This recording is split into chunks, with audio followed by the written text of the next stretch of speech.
আপনার নামটা পরিচয়টা বলেন। বিসমিল্লাহির রহমানির রহিম। আসসালামু আলাইকুম ওয়া রাহমাতুল্লাহি ওয়া বারাকাতুহু।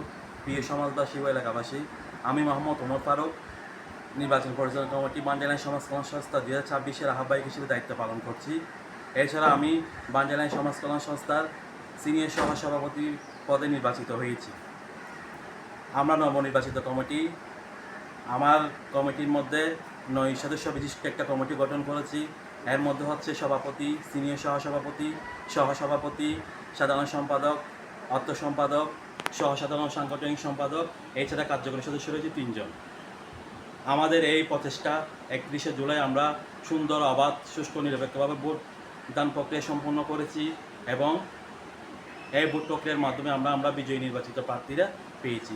আজকে 7ই আগস্ট বান্ডেলাইন সমাজ কল্যাণ সংস্থার উদ্যোগে শপথ গ্রহণ অনুষ্ঠান হবে।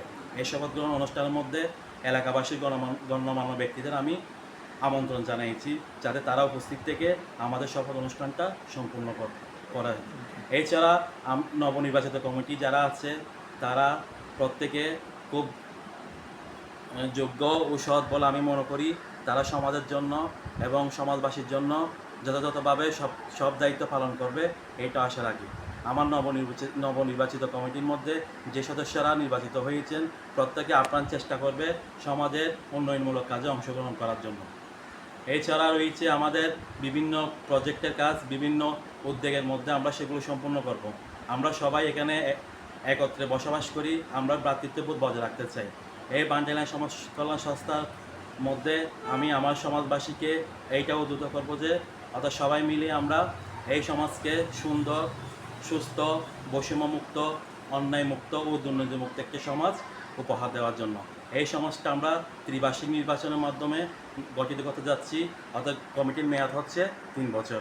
এই 3 বছরের মধ্যে আমরা নবনির্বাচিত 9 জন সদস্য সকলের কাছে দোয়া রাখবো, যাতে আমরা সুন্দরভাবে আমাদের সমাজটা গঠন করে উন্নয়নমূলক কাজ করে, অর্থাৎ 7 নম্বর ওয়ার্ড পশ্চিম ষোলো শহর বিবিহাটা এলাকার মধ্যে একটা সুন্দর সমাজ হিসেবে উপহার দেওয়া। এছাড়া রয়েছে আমাদের এখানে বিভিন্ন ধরনের সামাজিক বিশৃঙ্খলা অল্প সময়ের মধ্যে এই যে মাদক সন্ত্রাস মুক্ত একটা সমাজ হিসেবে গড়তে চাই। বিভিন্ন এখন আমি দেখতেছি কিশোরের মধ্যে যে কিশোর একটা গ্যাং বেরিয়েছে, অন্যান্য কিশোররা এসে এখানে বিভিন্ন ধরনের অপরাধমূলক কর্মকাণ্ডে জড়িত যাচ্ছে। এখন আমি সিনিয়র সহসভাপতি হিসেবে চাইব আমার সমাজের সকল ছেলেরা, আমার সমাজের সকল কিশোররা যাতে এই অবস্থা থেকে বিপদমুক্ত থাকতে পারে, কারণ এরা হচ্ছে আমাদের সন্তান। এদেরকে নিরাপদ দেওয়ার দায়িত্ব আমাদের সমাজের সকলের। আমরা সকলে ঐক্যবদ্ধভাবে কাজ করব এবং সকলে সুন্দর মিলিতভাবে কাজ করে এই সমাজকে আমরা একটা মডেল সমাজ হিসেবে প্রতিষ্ঠা করতে চাই। ধন্যবাদ সবাইকে।